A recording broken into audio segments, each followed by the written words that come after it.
Hey there, survivors. Thanks for tuning in to tonight's episode. If you're new here, please consider subscribing. It really helps me keep these stories coming. And while you're here, let me know in the comments where you're listening from. Now let's get started. My name is Eli Warner, Security Line 3, Badge 726. I was born in a mountain that was never meant to be a home, just a fallback, a fail-safe, a place for continuity while the world above burned itself clean. I turned 22 last winter under 70 meters of stone and steel in Hawksgate Mountain, the last functional federal site in what used to be the Mid-Atlantic Continuity Network. Most people here call it home because they've never seen anything else. I don't. Home implies comfort. Hawksgate is a vault, and it's closing tighter every year. 100 years ago, the world cracked open. No one agreed on who fired first. Some say it started in the Arctic Circle, others in Taiwan, but that doesn't matter anymore. One launch became 6. 6 became 60. Cities vanished before anyone could name the war they died in. Every continent took hits. Every ocean carried fallout. Nations collapsed like lungs gone dry. Those who didn't die in the heat wave or the ash choked to death in the winters that followed. We stopped hearing from Europe around year 5. Africa faded into silence a decade later. The Pacific fleets dissolved in the oceans they once controlled. There are no satellites left in the sky, only dust, cold light, and radiation storms that blow across continents like ghosts still angry. No one paid attention. What's left of America lives in holes, military silos, research labs, hardened FEMA sites that locked their blast doors and didn't open them again. Some bunkers fell to sickness, others to starvation, a few to mutiny. We've survived in Hawksgate through rationing, rules, and a belief, taught like scripture, that the surface would heal. But the surface didn't heal. It kills in minutes. The land above is coated in death you can't see. You step outside without a positive pressure suit, and you don't make it back. The air carries alpha-hot dust finer than smoke. Just a breath fills your lungs with particles that turn your organs into wet gravel within the hour. Eyes blister behind visors. Teeth loosen. Your skin doesn't rot. It flakes off. We have 412 names left on the Hawksgate duty rolls. A reactor still hums behind 5 blast doors. The hydrofarm feeds us just enough. The school still operates, though no child has ever seen a real tree. We've built a life here, not by choice, but by necessity. But the system is failing.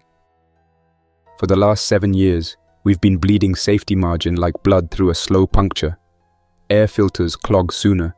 The intake towers wheeze when the wind comes up the I-81 corridor. Kids show strange rashes along their necks. The medics blame detergent, but the radiation counters disagree. Crops are mutating under the grow lights, glowing with faint halos we don't talk about. And last week, the water lab flagged something we haven't seen before. Alpha contamination. Deep well, steady line, nothing explainable. Americium, polonium. We're being poisoned from below. That's how I ended up in the old geology classroom, under a painted map of the Blue Ridge that still tries to look like it matters. Marshal Administrator Ruth Cormack stood at the front, coat unzipped, boots dusty from walking tunnels most of us avoid. She pointed at a sheet full of jagged red lines and said, "Hydro is losing the farm line. The source may be lateral flow through an old mineshaft east of Blacksburg. There's a radiochemistry annex at the university ruins. If the isotope separator there is intact, we use it. If it's not, we ration, hard." Then she looked at me. "Warner, you finally got your surface stamp. You're taking it for a walk." No applause, no nod of approval, just the assignment. That's how it works. You train 5 years for a job no one wants filled, because if you're needed up top, it means something down here has gone wrong in a way we might not come back from. I didn't argue. I suited up, because when the earth above decides to remind us it's not dead, someone has to climb into it. Someone has to listen. Someone has to come back. Team was 6. Lissa Kern, Hydrotech, quiet voice that turns iron when you talk nonsense about water. Matteo Rigg, maintenance rigger who can make power out of tin wire and complaints. Doc Sue, medic with calm hands and a notebook full of numbers. Deputy Scoutmaster Brody, our map brain. He knows every ventilation shaft and adit for 10 miles. Ray Dell, senior guard, who calls me kid even when I stand next to him in full suit and look taller because of the boots. And me, plus one more that the marshal didn't approve, a riverborne guide the scouts had kept alive in the clinic for 3 days on a soft pretext until Doc Sue told me why. She knows the channels, he said in the hall, voice low. She calls them bones. She can smell dust pockets. We either walk blind or we invite her. Riverborne don't live in houses. They camp in riverbeds, where dust drops out of the wind. They wear lead glass chips on cords and grease their skin with fat and ash so alpha dust sticks to the grease and not to them. They move at night and nap in salt hollows at noon. Bunker kids tell each other stories about them like they're ghosts. The girl sitting on the clinic bench was not a ghost, 16 or 17 by my guess. Short, eyes filmed just enough to tell a long history of bright sky. She wore a scarf threaded with small dull beads that clinked like pebbles. Name? I asked. Sable, she said, chin up, as if a 2-syllable word could be a shield. Sable is going to show us the dry channel, Doc Sue said. Her terms are simple. He handed me a folded paper with 2 names and ages, both riverborne, both pulled in by security last winter, for study. My throat tried to make a sound that would have started an argument with a superior. I put the paper in my breast pocket where my badge couldn't hide it. We don't walk out the front of Hawksgate. We go down 1 more level to a service drift that used to be a mine ventilation line, and take a narrow tram until rails turn to rust and rust turns to gravel. Then, it's a rectangle of concrete that looks like every other rectangle of concrete, until you notice the yellow stripes half flaked from the floor. Decon is 2 rooms. We walk through the first naked as snakes, while sprays bite like winter air. Then we stand under a mist that smells like citrus and metal. Doc checks our counters while purple seam dye dries on our suits like bruises. Lissa taps the neck seal on my suit with the back of a gloved nail. Don't scratch, she says. You scratch, you lose. Ray cycles the crawler's door, and Burrower 2 wakes with a low motor note and the shuffle of rubber tracks. Sable watches from the threshold in a ceramic half-mask painted with tree sap. You carry salt? She asks. Always, Brody says, tapping a pouch. Give me bone chime when we pass. Sable's mouth tucks tight like she tasted a lie. If we pass, she says. Going out is like taking off your helmet underwater. The air presses more than it fills. We use closed-circuit rebreathers so we don't pull in outside. Our suit blowers push pressure out through filters so nothing comes in that didn't meet a cyclone and a sieve first. The visor has a leaded strip like an old TV. The chest counter ticks so slow in the tunnel that a child could clap between beats. I focus on that slow rhythm and the hiss of the suit and the muffled drum of tracks on gravel until the tunnel opens, where I have never seen the world. A rectangle cut into night. We lift up into what used to be a maintenance yard behind the old quarry road. The wind pushes a low, steady stream from the west, not strong enough to rock a tree if there were trees left tall enough to rock. We run headlamps at a slit so we don't make a beacon. Sable points with 2 fingers, hand tight into her sleeve so the wind doesn't kiss skin. We go in the teeth under the slab and then the bones ring, she says. Brody translates. Teeth is culvert grills, bones are chimes. Bridge is where Progress Street crosses the creek, but there's no creek. She wants us under the road, then the dry channel east to campus. Ray checks the counter and nods. Move. The culvert grill has a row of rebar teeth that someone cut, bent back, and wired into loops. Sable ducks first and is gone into a rectangular tube lined with limescale. Her scarf beads click quiet, the way small stones click when water still runs. We move hands and knees through the rectangle where wind slides over us like a thin blanket. Lissa keeps one hand on the sample case. I drag the coil bag with climbing line and anchors. The crawler crawls outside along the ditch until the ditch becomes a trench and the trench becomes a riverbed that hasn't carried water in a lifetime. Sable stops under the first bridge. It was concrete once, now it's bleached bone from dust scouring. A line of ribs hangs from the girders. Actual ribs, wired into frames with fish line and bottle caps. When the wind shifts, the ribs tap glass. It sounds like a hand at a window. She stands still until the taps match a pattern she likes. Low wind, Good. The dogs won't run long. Lissa gives her a look. Ear dogs. The hurt make their ears into stones.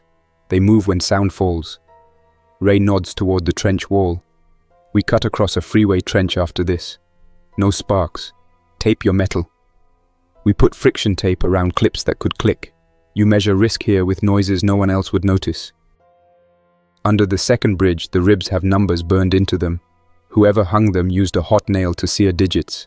8, 11, 23. Then a line where the fire ran. Sable touches one. We count winters that way, she says. The wind takes ink and paper. The bone keeps a mark. I glance at Doc's counter. Still slow. He pulls a small strip of paper and writes the numbers down anyway.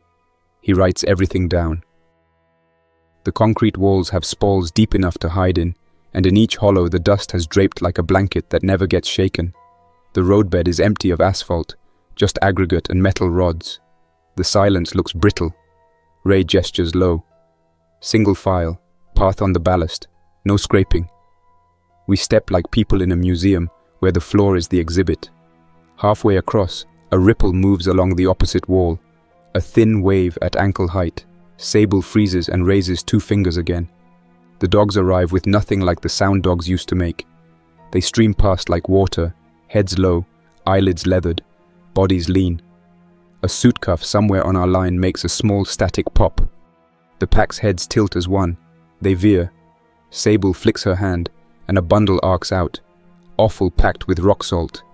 The lead dog snaps at it, shakes, and the pack divides and devours. We don't move until jaws stop working. Then we finish the crossing and kneel behind a guardrail that still holds old DOT stickers under dust. No one speaks. Blacksburg in the maps was a college town.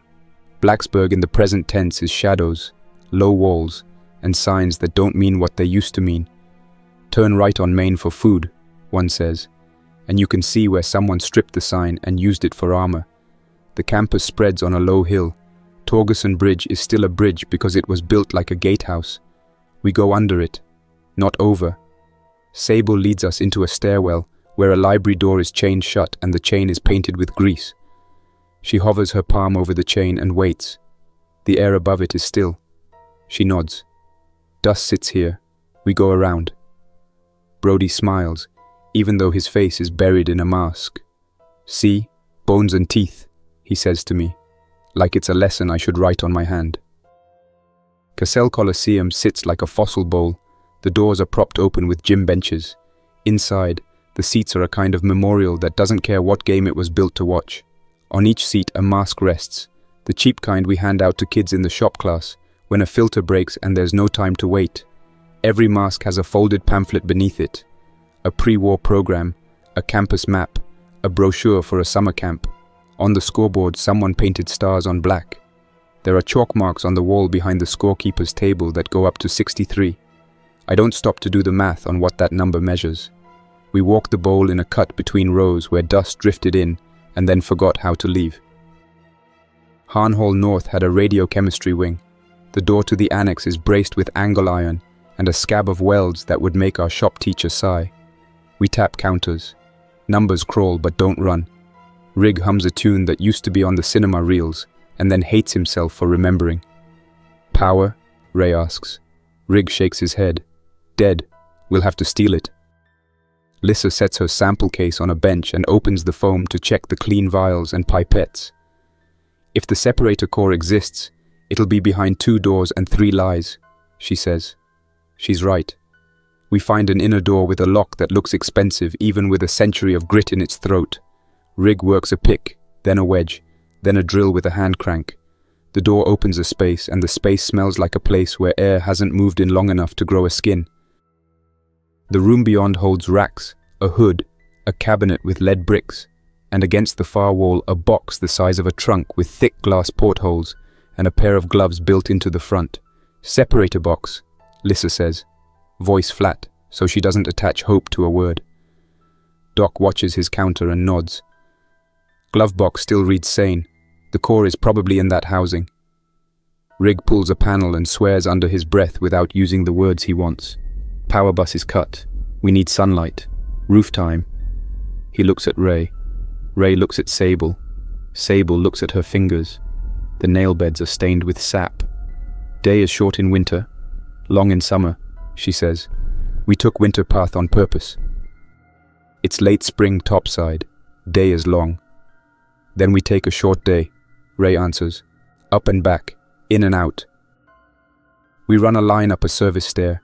The door to the roof is bolted. Rig levers the bolt.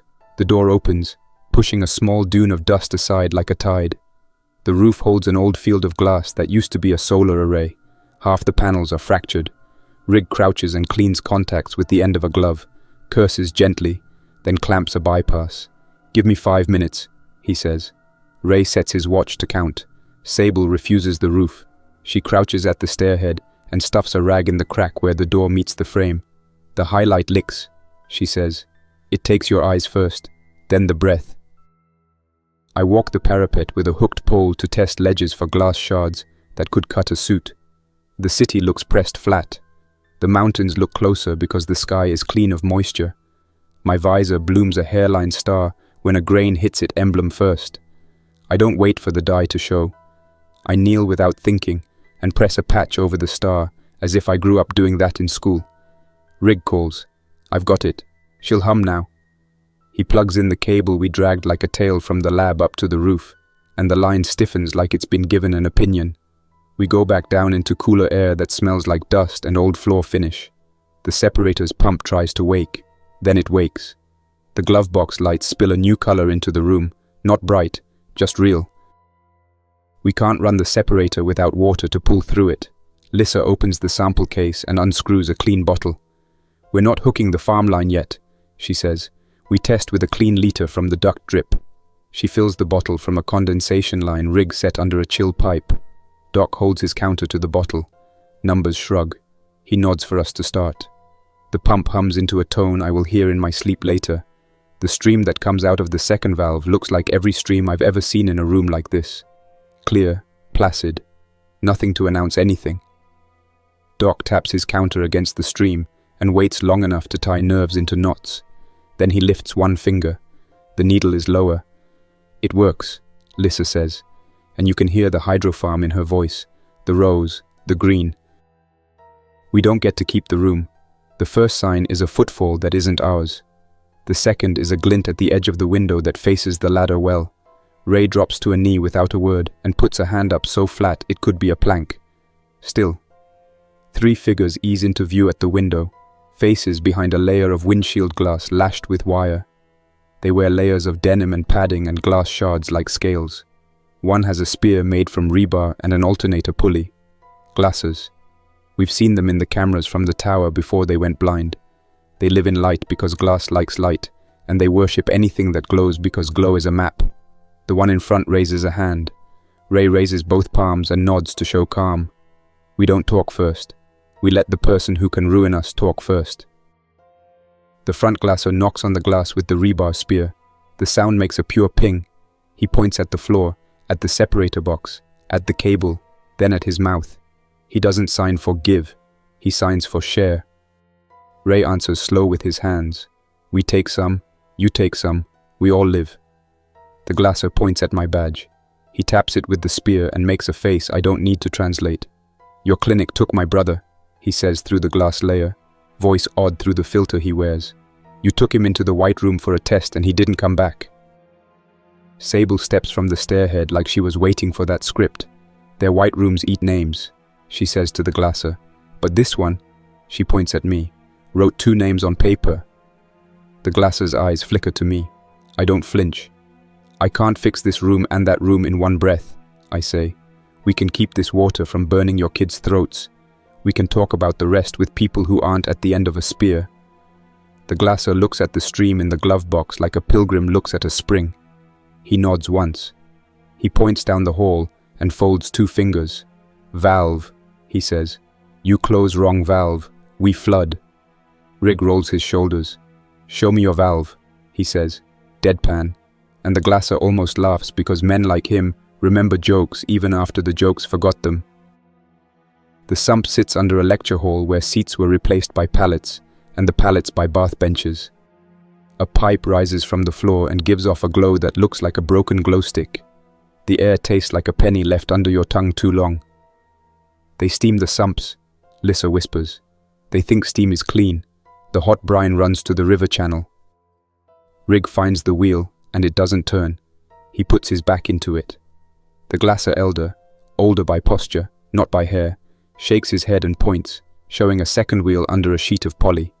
We close one, then the other, and the glow dims as if offended. We get 20 minutes of quiet work on the separator before the building decides it has other plans for us. The counters pick up a tremble first, then the bone chimes under the bridge go still because a wind from the north shuts down like a door, and a wind from the east opens. Sable stiffens, head tilted as if the air just said a word with teeth in it. Dust sheet, she says. Ray doesn't ask how she knows. We cut, he says. We pack, we move, we run the channel home. Lissa seals the ion bed from the separator in a carry frame with straps. Rig coils the cable like he's stringing Christmas lights in a house he'll never see lit. Doc counts his vials. I put a hand on the glove box. We strip what we can. We leave what we can't. At the back of the annex, a broom closet has a false panel. Rig finds it because he is the kind of man who looks at hinges. Inside is a storeroom with shelves that still hold bunker barcodes. Behind a shelf is a door no one here should have keys for. Doc fishes a key from his pocket that no one told him to bring. He looks at me, and I nod because saying don't would be a lie I don't have the fuel to maintain. We open the door. 2 riverborns sit on a pallet, hands bound with cloth, not rope, mouths uncovered because no one is stupid enough to gag a person who grew up reading Wind. They look up with mirrors for eyes. Sable steps past us like we were ghosts. She says their names, and one of them tries to stand too fast and sits again without complaint. We're taking them, Doc says. Ray sets his jaw. We're taking them if we don't die trying. The Glasser elder meets us at the hall door and reads the situation like glass reads light. He points at the sump and the shuttered valve. He points at our straps and the 2 people now hanging on our shoulders like we grew second lives. He makes a frame with his hands, fingers thumb to thumb. Trade, he says, and moves his hands apart as if to pull a rope across a gap. Bridge. I don't have the words he wants to hear, so I use the word I know he won't misunderstand. Truce. He nods once in a way that says truce is a word that breaks easy and still has uses. We take the dry channel under the bridge where the ribs hang. The ribs don't move. Air stands. That's worse than the tap. When the wind goes still before a dust sheet, you don't see the sheet first. You see small things forget how to act like small things. Dust sits. Paper lies flat. Bone chimes go quiet like a choir that stopped mid-note. Sable pulls her scarf over her mask and runs a finger along the cords. The beads click a pattern she learned when she was 5. She moves and we move, step for step. Halfway to the freeway trench, a figure steps out of a culvert. Tall, not armored. Bare legs painted in streaks of ash and grease. Eyes that want light and hate it at the same time. The walk is wrong in a way that makes you want to lower your chin and look at the ground without knowing why. We call them shamblers, because the old books use the word for a gait that eats distance by not making a choice about where the foot lands. This one lifts an arm. Something rattles under skin. The fingers stay apart too long. It looks at us like a person who forgot the shape of a room he lived in for years. Ray holds a palm up and angles us wide. No shots, he says under breath. Rig lifts the hook pole, not to threaten, but to block. The shambler turns its head and watches the pole like a moth does a flame. It takes one step and wobbles, and makes a sound that isn't a groan exactly. It's more like a breath that never found a ribcage to hold it. Then wind finds the channel again, and the shambler smells what we carry. People, sweat, something like a word. And it takes a second step that has intent. Sable pulls a packet from her belt and throws it at the culvert mouth behind the figure. It breaks like a clay bird. Salt blasts from it. The shambler turns, moves the wrong way toward the salt with the instinct of a child in winter. Ray says nothing and we walk faster. You don't argue with hunger or with the things that hunger created. The freeway trench holds heat and echoes. The dogs have retreated to a ledge. They watch us with eyes half closed, like old men in a bus station. Rig's coil bag snags, and he doesn't swear, which is how I know he hurt his hand. I unhook the bag, and he nods once without thanks because thanks is heavy, and the air is heavier. Bone chimes behind us catch wind again and start tapping like rain on a tin roof. The dust sheet arrives as a low fog that isn't fog, hugging the trench and rolling fast like a thing that knows our names. Sable points to a break in the wall where a drain pipe stubs itself. "Salt pocket," she says. We pile in, shoulder to shoulder in a space that smells like brine and plastic and old soap. Doc triggers a small mist bottle and sprays our seams until the purple dye looks bruised in different ways. The dust rolls past like a slow river. In the sound of grit hissing against concrete, I hear 1,000 tiny yeses and nos. When the hiss softens, we move. No speech. Sable runs bone to bone, reading where the wind will try to trick us. We cut across the yard where the culvert teeth wait. The grill looks like a jaw. Burrower 2 sits beyond it, patient like a pack animal that knows the way home. We re-enter the service drift and the pressure inside the tunnel pushes a gentle hand against our suits. Counters fall, shoulders rise without needing permission. The decon door closes behind us, and even the hinge sounds like a blessing. Decon always runs too bright after a surface run. The sprays draw lines on the faceplates that look like weeping. Doc stands with a notebook and a pen in a zip bag because he might need to write something he can't say with his mouth while the water runs. Lissa holds the ion bed like a baby and refuses to set it on the rack. Rig leans on the wall for one breath and then stops leaning because leaning feels like giving ground to something that did not ask politely. Ray looks at his hands and not at us. Sable stands still and watches the floor as if the floor is talking. When the final rinse stops, Doc checks our counters and then checks the riverborne we carried home. He nods. They're good. They go to the clinic. Sable does not move until she sees the door close behind them. Hydro tests the separator on a bypass and the numbers flatten out like a calm lake. Rows that sagged perk up in a week, as if some invisible hand had lifted them by their leaves. People at dinner stop pretending they don't talk about the farm. Marshal Cormac calls a short assembly in the cinema and says thank you to the team in a voice that has too much gravel to be ceremonial. I accept the thanks because the kids in the front row are watching to see what a good face looks like after it comes home. I don't stand too tall. I don't smile too much. I keep my helmet tucked under one arm because it makes the world look measured. There's always a second page to a public notice. This one came folded into my duty schedule the next morning. It was a slip with a single sentence that hurt more because it was small.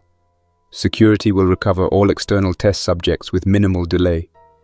It was signed by a deputy whose mouth never learned how to say please.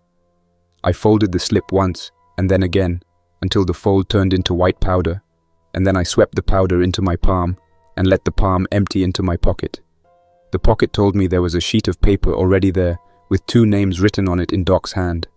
I didn't need the reminder, but carrying it felt like armor you could hide under cloth. Hawksgate has waste sluices that drain grey water through a bed of resin and then into tanks where microbes live like farmers. There's a service grate at the back of the sluice with a gap a hand could slip into if the hand was careful. I wrote a note after lights out with a pencil stump I keep in my locker for when the power fails. 2 names, 2 nurses who will help. 1 unmarked service tunnel that opens at the clinic's north wall. I didn't write a truce. I didn't write a threat. I slid the note through the grate between flush cycles and listened for nothing because nothing is what you want to hear when a thing has to move unseen. Sable's scarf beads clicked in my memory the next night while I walked to patrol on level C. Every door looks the same on level C. You know your door because you painted your name on it when you were a kid and someone told you to make it small to save paint. I stopped at my door and put my helmet on the hook and stood there until the hook didn't look like it could hold the weight anymore. Then I lay on my bunk and looked at the ceiling and counted the small pocs where condensation had dripped once and then dried in a ring. Counting is like sleep with your eyes open. It happens if you make a habit of it. We weren't done just because the farm had green again. Rig and Lissa built a permanent feed from the roof array to the separator through a conduit no mouse could find, assuming mice were still a thing in the world.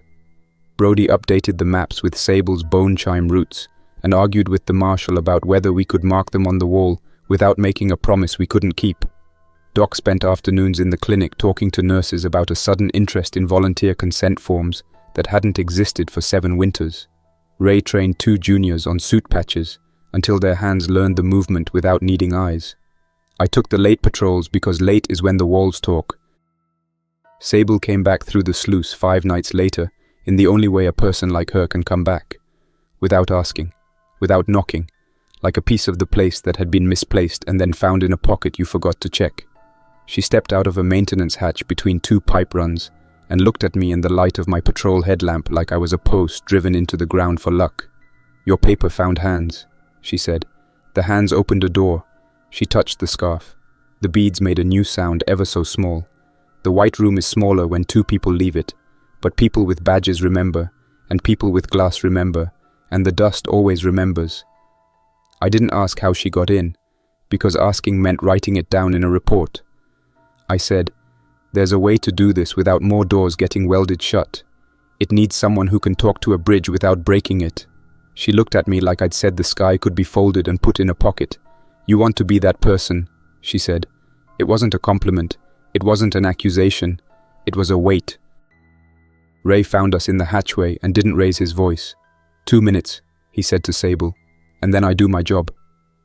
Sable nodded and stepped back into the hatch. "The bones near the river say the glassers broke the valve again," she said. "They want steam. They want shine. They don't love the ones who drink it later. They love the moment when the room feels clean." She lifted one hand and drew a circle in the air, a gesture that looked like the top of a pump. "They want to hear the hum." She let the hand fall.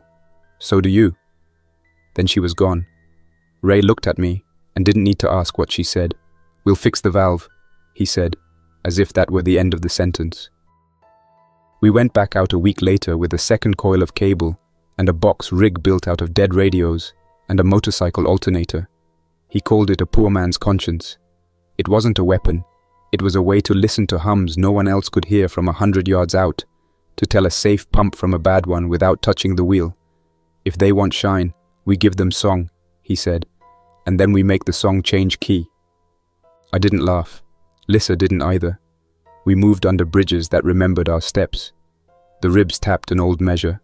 The dogs watched. The shamblers were gone, or they had simply forgotten this side of the trench tonight. The counters kept time like crickets in a summer field on a night when the field had learned to count. The Glasser elder waited by the hall where the sump lived. He lifted his hand and didn't raise his spear. "Trade," he said again. "No white rooms." I nodded. "No white rooms," I said, and I meant it with exactly as much power as a junior guard can mean a thing inside a chain of command that cares more for uptime than for names. We tuned Riggs' box until its needle stopped shaking and held steady at a pitch that would have made a cathedral listen. We spun the valve until the pitch changed to something you could sleep beside. We left chalk marks shaped like arrows. Sable added bone dust to the chalk so the arrows would hold through one rain, if rain ever came again. Inside, Hydro posted new charts that looked like good seasons. The school asked me to talk to kids about what oak trees were, and I told them truth and guesses in equal measure. The cinema played a film of a lake in summer, and people clapped at a scene where wind combed the water, because the memory of that sound is something a body keeps even if the mind loses track. The clinic released a form about volunteers with thick language and a box to check. The box looked small and ordinary. I watched 3 people read it and walk away without touching a pen. That was a better number than yesterday. I sleep sometimes. When I don't, I walk the outer hall where the rock moves slow if you know how to see it. The floor has a small crack that grew a finger's width wider in 7 years. You note that. You mark it in chalk. You tell Rig, he mixes grout. That's how you keep a place like this going. You do the small things, and you leave the big things for the days when you can't pretend they're small. On one of those nights, the marshal asked for me by name on the intercom and told me to bring my helmet. She didn't use my rank. She didn't make it a meeting. When the door closed behind me, she sat with a folder and her hands flat. "We can keep this going 5 more years if we protect the fuel," she said. "We can maybe stretch to 8 if the filters hold and the farm stops losing half its yield to rot. We can't keep it going if security lets people take the place apart in the name of mercy." She didn't raise her voice. "Do your job, Warner." On my way out, I saw Doc in the hall with the nurses who signed the consent forms. He did not look at me. I did not look at him. There are nights when a place asks you to be two people at once. One who writes notes and slips them through grates. Another who checks seals and nods at orders so the roof doesn't fall. If you're lucky, those two people can share a coat. If you're not, one of them ends up cold. Sable left a token under the grate the next morning. It was a rib the size of a pen, with a number burned into it. 64. I didn't know if that was a winter count, a person's age, a path number, or a way to say our trade was still alive. I carried it in my pocket on patrol, and I didn't show it to anyone, not even Ray. He wouldn't have stopped me. He would have told me to be careful with hope, not because hope is fragile, but because it cuts. When we took the separator's first full load from the farm line and sent it through the new bed, the lab lights reflected off the glove box like the surface of a lake in a picture. Lissa watched the meter slide and checked it again. Doc held his counter like it was a bird he didn't want to frighten. The needle sat down. In that silence I heard three things at once. The pump's steady song, the kids in the schoolyard learning how to count without chalk, because the teacher made a game out of it, and the bone chimes under the Progress Street Bridge, tapping a time that had nothing to do with ours. I can keep going with what happened after. How the valve war with the glasses spilled into a pattern of exchanges that looked like peace from a distance.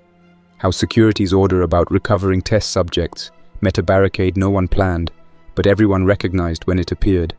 How we learned to walk the dry channel with two kinds of maps in our heads. I can show you the night we lit a string of roof panels like a runway to lure shamblers out of a culvert so we could move 2 pallets without fighting. And the morning we found the athletic center full of folded masks turned into a language only Sable could read. And the day Riggs' box told us the pump a mile away had started humming a tune that meant a leak. Ray woke me on level C with a tap on the boot and a look that replaced coffee. Riggs' box heard a new song east, he said. Not wind, not pump, low and mean. Chimes went quiet right after. He didn't say the word problem because he didn't need to. We both heard the absence of bone tapping in our heads. We packed light and early. Same core team, plus Harlan Pike from Line 2, because he knew the campus steam tunnels from a map class, and because he wanted the stamp more than he wanted breakfast. Doc clipped an extra foam gun to his belt for sealing cracks on the run. Lissa carried a flat of resin beads in case the separator core had to be swapped again. Riggs slung his alternator rig across his chest like a musician with a sour instrument. Sable arrived last through the maintenance hatch and said nothing until we stood in decon, with the sprays hissing. River sang under the second bridge, she said, voice neutral, not happy song. The tunnel mouth breathed night air that felt older than us. Counters started slow and stayed slow. We took the culvert teeth, ribs, and then the long straight where the riverbed widens under Progress Street. The bone chimes here had always kept a gentle tempo. Tonight they held their breath. The silence pressed into the ears like a finger. Rig cocked his head and held up his box. The needle scratched at the left edge, then settled into a steady sway. Below us, he said, tapping the case. Something spinning under a load. We found the singing at a grated drop inlet set into the channel floor 100 yards shy of the bridge arch. The grate glistened with mineral crusts and a film that could have been oil if oil had learned how to glow. Wind didn't move here. The sound moved by itself through the concrete, a tone that made conversation feel like an interruption. Brody traced the line on his map with a gloved finger. Storm tank under drill field side, he said. Old municipal. If the glasses cracked a return valve, steam pushed brine into the tank, and now the head wants to blow it back through the drop. That drops into the tunnels, right? Harlan asked. Brody nodded. Steam tunnels run from the old power plant near the duck pond up to Burris Hall and beyond. If the tank overflows, you get hot brine fog in the tunnels and dust sticks to wet like love. Then it dries on everything a person needs to touch to get out. Rig listened another second. We need to open a relief path to the old storm tank south of Stadium Woods and close the nonsense valve under the hall. 2 turns. 1 by. Ray glanced at Sable. Guide us to the right teeth, he said. She pointed upslope. Bones forward, then under brick arches, she said. Glasses watch bright corners. Don't make a new corner. We moved under Torgerson Bridge again, keeping close to the shadow line, where the dust settled into a stripe. A glasser watch stood in the arch like a statue. glass plates bound to chest and shoulders with bicycle inner tubes. He didn't lift the spear. He tapped twice on the rail with a broken bottle neck. Rig answered by tilting the box so the glimmer from his dial touched the man's fingers. "Sump's pushing," Rig said through his mask. The watch made a single nod and snapped a whistle. 2 more glasses appeared from a stairwell and fell in 3 paces behind us. Ray didn't order them away. He didn't invite them either. This wasn't a parade. It was something closer to a truce made of pins. At the hall with the sump, steam curled at ankle height like low cloud. The valve we had chalked last run was open a quarter turn. A fresh chalk X marked the wheel in a childish hand. Rig moved to it and put his weight into the spokes. They squealed. The hum in the floor deepened, then lightened as the wheel grudgingly came home. "Someone is playing house," Rig said. "We shut the stove. They light the oven." Lissa pointed at a second line along the wall, thin as a wrist and patched with tape and wire. It ran toward a side room where a red glow pulsed like a sleeping eye. "He built a bypass," she said. "Steam to shine to face." We cut the tape and capped the bypass with a fixed wrench and a piece of scrap Rig carried for sins like this. We didn't have time to argue with the builder. The hum under our boots eased to something that sounded like plumbing again. Brody pointed to a ladder set into a short shaft. "Relief path is west," he said. "We take the tunnel under the drill field, hit the storm gate by Lane Stadium, and spin the hand wheel. That dumps head into the stadium woods catchment instead of the tank under here." Ray checked counters, glanced at Sable, then started down the ladder without asking for volunteers. The tunnel air tasted like old bolts and an attic. We moved headlamps low and steady. Pipe runs lined the walls like ribs turned sideways. Harlan kept pace well for a first time under Livingstone. "This is all under the drill field?" he asked. Brody grunted. "Venting and steam runs. Old campus built like a body. Everything important stayed under skin." We took 2 lefts and a short right where the chalk arrows from last year had not yet given up. The hum became a rattle as if a nest of coins had woken. Rig lifted the box and frowned. "Needle up. There," he said. "Gate on the right."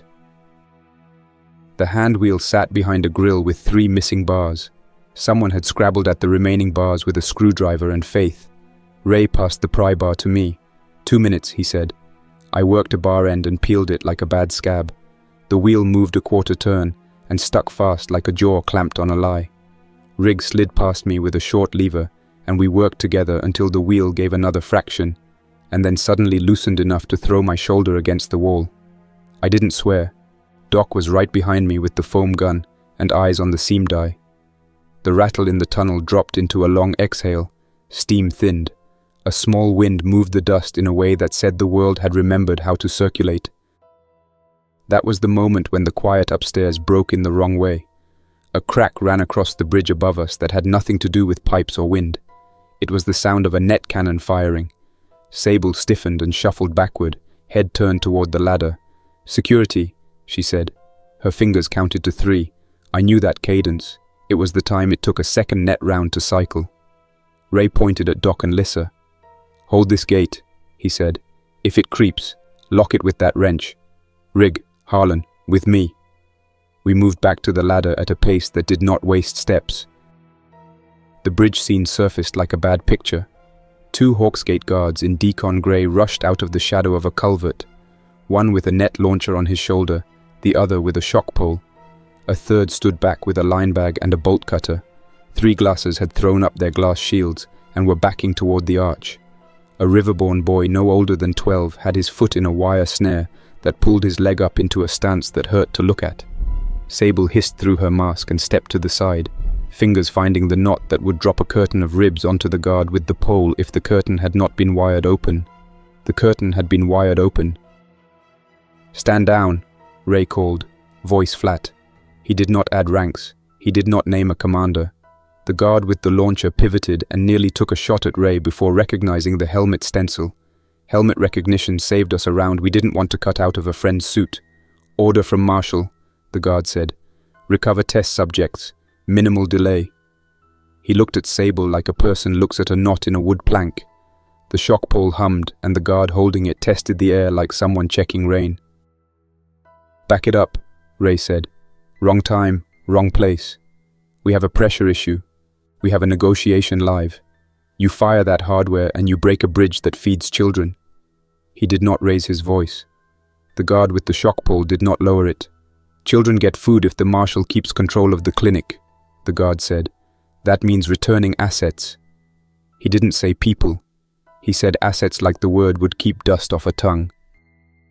Glasser shields crept forward another pace. The elder stepped up beside the boy in the snare and put a glass plate between the boy and the launcher. He didn't look brave. He looked occupied. Sable reached under the rail and came up with a palm full of salt dust and a handful of bottle caps. She flung the caps to the far side of the arch. The dog pack that had trailed us from the trench hit the caps like a tide. The launcher guard flinched and the net fired wide with a sound like someone tearing a bedsheet in a quiet room. Rig pitched his alternator box forward and spun the crank so the coil sang a single piercing note. The dogs froze, head cocked mid-chew. The shock pole guard looked at the coil and swore under his breath in a way that did not violate any rule but told the story of a plan unraveling. Ray used the half-second that bought us. He stepped into the guard's space and put his palm on the pole shaft the way a carpenter quiets a board. "Put it down," he said. "You nick a suit in this wind and you don't get to write a report about it." The guard looked at his hands like they belonged to a stranger, then lowered the pole to a position that was neither up nor down. The elder cut the snare with a glass shard and hoisted the boy by the belt. The boy did not cry. He did not speak. He tucked his hands against his chest and watched us all as if memorizing the exact worst minute of his life for use on a later day, when someone asked him to trust again. It wouldn't have ended without blood if the second netman hadn't arrived late from the south end of the bridge, breath loud in his own mask, aim too high from hurry. The net snapped across a Glasser shoulder and pinned a plate to a railing post with the speed of a good trap. The Glasser screamed in a high animal way, not from pain, but from a mix of surprise and rage, and tore at the mesh with hands that only found glue and cord. Harlan moved before I did, hook pulled down, and swung as a lever to pin the net ring. "Cut," he grunted. Rig's little bolt cutter bit twice. The mesh twanged and dropped half clear. The elder hauled the trapped Glasser free by the backplate, with a sound like a canoe dragged over gravel. The second netman loaded again. Ray lifted his hand and removed the pin from the launcher with 2 fingers, a move like stealing a toy from a toddler with too much energy. "Go home," he said, calm as instruction. "Tell the marshal the bridge works better without nets." We did not win a war there. We bought a morning. The guards backed off, faces chalk white behind clear plastic. Men who had followed an order into a wall and felt the wall push back. The elder drew a line in dust with a stick of glass. He did not speak. He did not need to. I watched the boy who had been snared walk with a stiff leg and thought of the clinic forms with boxes waiting for check marks. Sable touched my elbow and pointed down channel. The hum in the floor had shifted in a direction we did not like. "Tank is not empty," she said. "Tank is angry." We dropped back into the tunnel to the gate. Lissa and Doc had braced the wheel with the wrench and a wedge. Steam rolled past their boots like a low cloud. "We have to open the duck pond sluice," Brody said. "That's the upper escape. If that moves, the tank stops singing in here." Harlan nodded like he had expected this and wanted it. War Memorial Chapel stair drops close to the tunnel. The old pump house sits on the pond's edge. Rig checked the box. Needle up again. "We run the pipe to the pond and bleed it," he said, "or it bleeds into us later."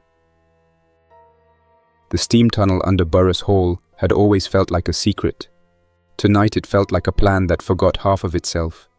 Sections collapsed where brick had spalled and fallen in.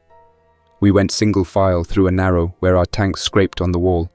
I led with the hook pole extended as a test and hit air where stone had expected to be. The floor dropped into a side trench full of condensate, not deep enough to swim in, deep enough to drown a foot. Harlan slipped and caught himself on a valve stem with a sound that made my throat close. Doc hit the foam trigger and dusted Harlan's glove seam before the seam had a chance to laugh at us. Harlan stared at the foam and swallowed a curse. "I'm good," he said, voice flat. "Keep moving." At the pump house, the door hung from one hinge. Inside, the control panel was a Christmas tree that had lost half its lights but still thought it was December. The sluice wheel sat in a corner with a legend plate that said, Duck Pond East Sluice. Rig put the wrench on and grunted a line that a priest would have called a prayer if a priest had lived under our mountain. The wheel moved sourly. The pond outside slurped through a clogged throat. We needed a second turn. I braced the wrench with a length of pipe and leaned into it with everything my legs had learned on ladder rungs. The wheel turned, then jerked as if a hand under the floor had yanked it. Outside, water moved. Not much, but enough to pull a low ribbon of brine back toward the pond instead of into the belly of the campus. On the far wall of the pump house, a wire cage had been bolted to the brick, the kind used for storing spare floats and screens. Inside the cage, a small figure lay curled under a grit-streaked tarpaulin. Not a boy, a girl, hair cut short, wrist-bound with tape. Sable saw her before I did, and was already at the cage with a shard in hand. Ray snapped a look at me. We did not come for this. We came for a wheel. Then he shrugged. The kind of shrug you make when the price has already been paid by someone else. 2 minutes, he said. Rig worked the bolt cutters on the cage latch while Sable slid the shard under the tape with a careful wrist. The girl did not make a sound. She held the shard afterward like a person holds a spoon for the first time in a hospital. Who built this? Lissa asked, not to be answered, but because the question needed a place to sit. A corner of the pump house had a bedroll, a food tin, a hand-drawn map with circles around 3 bridges, and a note in block letters, "Collect nights." Ray looked at the map for 1 second longer than a person with good instincts should. "We cannot fix this one with a wheel," he said. "We leave a mark. We come back with rope and men and a plan." Sable stared at the map as if a face had looked out of it.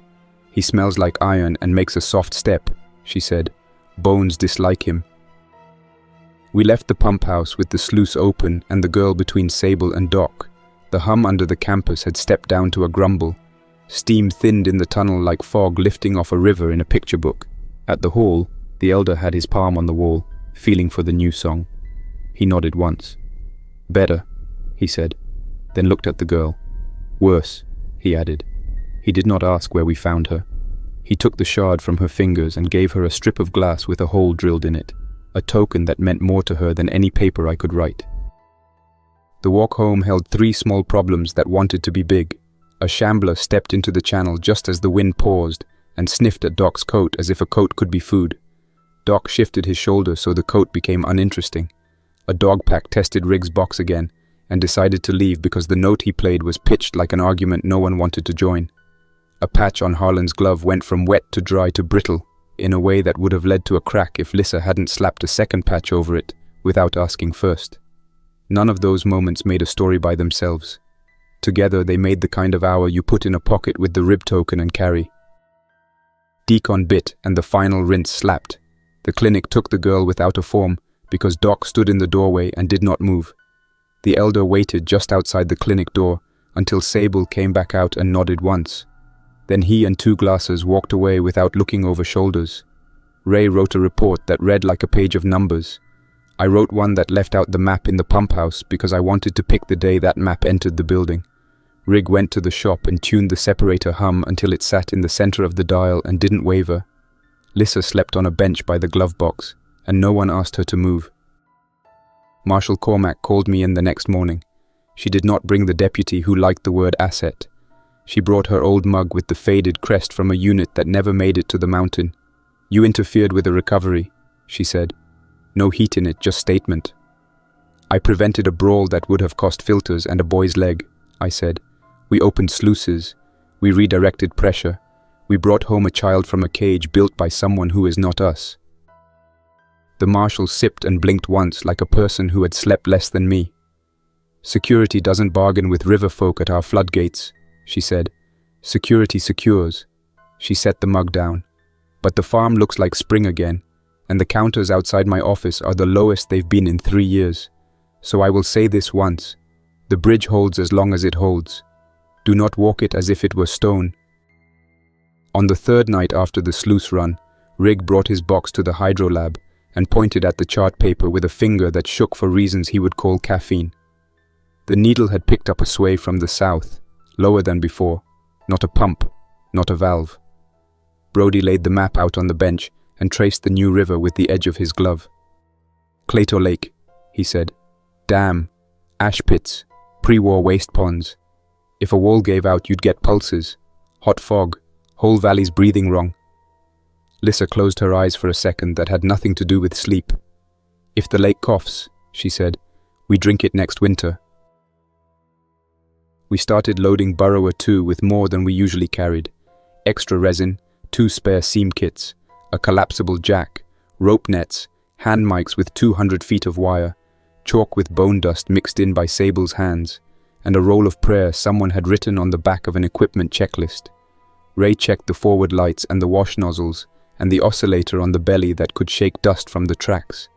Doc sorted syringes, tape, and a folded blanket from the cinema with a cartoon bear on it that kids use during cold weeks.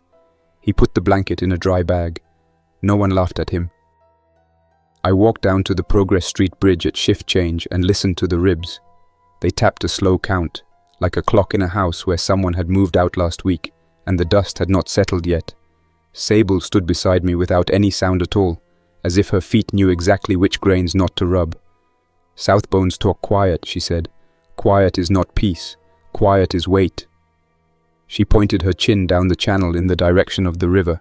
Our song will meet that song, she said. We will choose which one we hear later. Harlan asked for permission to come on the lake run. Ray looked at his hands, then at the seam patch still taped over Harlan's glove from the tunnel and said, You get a second patch this soon. You stay home 1 cycle. Harlan nodded without arguing and walked to the shop to file steel wool in a bin, because a person needs to do a job when he cannot do the job he wants. Doc pressed a small bag into my palm as we passed in the hall. 2 extra names, he said. New ones from the clinic.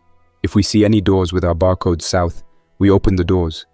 He didn't raise his voice. He didn't need to. Decon bit the same as always. Purple seam dye dried on our suits like quiet bruises. Burrower 2 rumbled out through the service drift, past the culvert teeth, under the Progress Street ribs that tapped a slow farewell. Sable sat sideways on the crawler's step, counting under her breath as if marking beats only she could hear. Riggs' box hummed a low note that leaned south and stayed there. The dry new river cut was wider than the campus channel and less forgiving. Wind pushed long curtains of grit along the flats, and the crawler's tracks left clean stripes that closed again in minutes. We kept the headlamps slit thin and let the counter lead. The concrete piers of the Memorial Bridge at Radford rose like big teeth in a skull. 3 watchmen stepped out from behind a pier in glass helmets, with river stones wired to the brow like badges. No spears lifted. One tapped the pier twice with a wrench. Rig answered by tilting his coil so the needle's glow touched the man's glove. Lake's singing wrong, Rig said. We go to the wall and spin the right wheel. The watchman looked at Sable. Sable lifted her scarf bead string and let it chime once. He waved us through without a word. Past Radford, ash flats replaced stone. The crawler bogged to the belly once where the crust broke. We jacked her, slipped rope nets under the tracks, and crawled off the spot a palm's width at a time. A shambler stood 100 yards off on what used to be a sandbar, turned its head at our motor tone, and then forgot we existed when the wind swung and brought it a more interesting smell. Dogs shadowed the ridge, mouths closed, tails stiff as sticks. Sable threw a single salt bundle toward a culvert mouth, and the pack drifted with it like iron to a magnet. No one spoke. Claytor Lake's concrete wall appeared in pieces through blowing grit, the spillway lip, the intake towers, the squat powerhouse at the south abutment with Appalachian power still ghosted on the wall. The dam's downstream face wore dark streaks where seeps had cut paths through old sealant. One streak pulsed faintly, not bright, just certain. A steady sweat through hairlines that did not belong in a wall meant to hold. The hum from Riggs' box went from low to impatient. Head pressure is wrong, he said. Somebody jammed an auxiliary, and the head found a crack. We parked Burrower 2 in the lee of a buttress and climbed a catwalk scored by a century of dust. Counters stayed in the green band, but the needle twitched when wind threw grit at our plates. A figure stepped from a doorway cut into the powerhouse. Short, layered in glass panes and rubber, a coil of wire slung like a sash. Not Glasser city folk. River shop work. Different hands. You open our sluice. We lose steam, she said through a filter plate. Steam keeps the bad air off our beds. She pointed past us at a shed on the apron, where a line ran from a valve to a drum. We keep head high so the drum sings. Sable showed 2 fingers, then the bead string. Song is wrong, she said. Your drum steals breath from far children. The woman's eyes hardened at children. She jerked her chin toward the shed. 2 forms lay inside on blankets. One looked up, pale, gaunt, a strip of cloth around a wrist. The cloth showed a triangle cut like ours. Doc pressed the bag into my hand without looking down. I read the first name on his paper and said it aloud. The head in the shed turned again, faster, and the jaw eased. The woman's shoulders dropped half an inch. Gate first, she said, then we talk. The auxiliary wheel sat in a pit on the east end of the dam, a rusted thing with a chain hoist frozen halfway. Rig hooked the chain, Ray set his boots, and I drove a breaker bar through the spokes. We leaned as one. The wheel groaned, then moved like a reluctant jaw. The dam answered with a deep throat sound that settled somewhere under my boots. Downstream, a plume the color of old glass slid from a sluice lip and sheeted into the cut. Fog rose, curled along the apron, and thinned when the wind took it. The hum in Rig's box stepped down a note. Lissa's counter wrote a new, calmer line across her pad. Again, Ray said. We turned until the chain hung straight and the wheel stop kissed iron. While we worked, something moved in the powerhouse door, a slow silhouette trying to remember what doors were for. Not fast, not still, the kind of motion that makes people choose distance. It stepped toward the shed, not at us. The river woman slid between, lifted a length of shutter frame, and tapped the metal twice on the concrete. The sound made the figure pause, then change course toward the low fog that had slipped into the tail race. It walked into the mist and kept walking until the fog had it. No one chased. With the wheel home, seep lines on the downstream face lost their pulse and settled into damp. The faint shine along one hairline dulled like a nightlight dying. Rig set quick mix into the worst crack and smoothed it with a gloved thumb, while I held the patch against the pressure with a wedge and a prayer I didn't say loud. The box on his chest stopped leaning and found center. Head is relieved, he said. Lake can breathe through the right holes again. We walked back to the shed. Doc knelt by the 2 figures and showed his hands empty. We take you to a white room with doors that open, he said, simple as a weather call. The woman looked at Sable. Sable nodded once. Bridge, she said. The woman pulled a lever beside the drum. Steam hissed away. Take them, she said. Leave us one small song. Rig unslung a hand crank fan from his pack, a shop build with a belt and a flywheel, and set it by her drum. This one sings when you tell it to, he said. No lake needed. For a second, the woman smiled with her eyes. Getting down with 2 sick people is work that erases other thoughts. We built slings from webbing and clipped them across our chests so the weight rode our frames. The wind kicked grit at our visors on the catwalk and tried to slide our boots. Ray led with the hook pole testing each rung. Sable walked backward on the last span so she could watch the flats for packs. The river woman stayed at the shed door, one hand on the lever, the other holding the crank handle Rig had left as if it were a promise. The return through Radford was a string of small bargains. The bridge watch stepped aside when Sable lifted the bead string and tapped it to the pier. A shambler near the ash flats turned its head toward the slings. Doc tossed a salted rag into a culvert, and the figure drifted after it, slow as a sleepwalker. The dogs followed at a respectful distance until the Progress Street ribs came into view. When the bones began to tap, the pack peeled off like a tide meeting rock.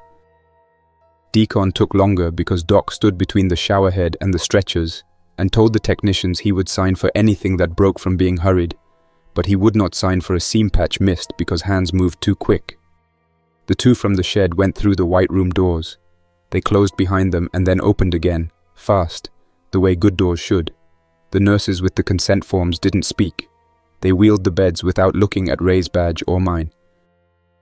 Marshal Cormack met us in the hydro lab, where the separator's hum sat steady in the middle of Rig's dial. She looked older in that light, or maybe the light was honest. Numbers? She asked. Lissa slid the pad across the bench. Lower, she said. If the head stays relieved, farm stays green. The marshal nodded once. And your report on security assets? I set Doc's paper on the table, the one with the 2 names now living on beds with doors that opened. Recovered, I said. Alive. She held my eyes a second, then looked away toward the glove box. Bridge holds, she said, quiet, as if trying the words out in her mouth. That night, bone chimes tapped a pattern I hadn't heard before, slow and even, a count that fit no wind I knew. Sable stood under the Progress Street Bridge and tied a new rib into the lowest frame. The number burned into it was 65. She didn't tell me what it counted. I didn't ask. We walked the channel once more to check arrows and seals. The Glasser elder had chalked our valve marks with his own glass dust and added a thumbprint beside each. The river woman at the dam would feel her fan sing when she turned it. The watch on the Radford Pier had a new coil of wire from our spares, and a way to whistles that scared dogs without breaking suits. None of that would bring back the world. It made this one run. Back in Hawksgate, the school asked me to speak to the kids. 5 minutes about rivers, they said, like it was a topic you could finish. I stood in front of them with chalk dust still in my cuffs and no notes. I told them what I knew, that a river doesn't need water to shape the world, that it can be dry, wide, and full of laws, that it can carry silence louder than flood. I told them it still matters. A boy in the front raised his hand, small voice under fluorescent buzz. Will it ever be water again? I looked at him. I looked past him, to the steel seams of the room, to the wall that still wept rust from an old flood. I didn't talk about seasons or cycles or hope wrapped in tape. I said, we opened the right gates today. He nodded, like that answer held enough future for him to get through this one. I still carry the rib token in my pocket, the chalk's worn thin on my belt. When I walk level C at night, I hear things others ignore. The separators hum, steady now, but I know what it sounds like when it chokes. And beneath it, a sound from farther south. Not a valve, not a pump, not quite song. The clinic doors still open. Security still trains, but they train quieter. The nets haven't come off the wall in days. No one says why. The valve marks on the campus still glow where bone dust clings to seams. The lake wall holds. For now. The new line on the map says, bridge, do not break. But lines fade. Ink runs. Maps change. Whatever's humming out there beyond the ash flats hasn't stopped. It's closer now, slower, like something learning to breathe, and we still have more doors to open or to seal.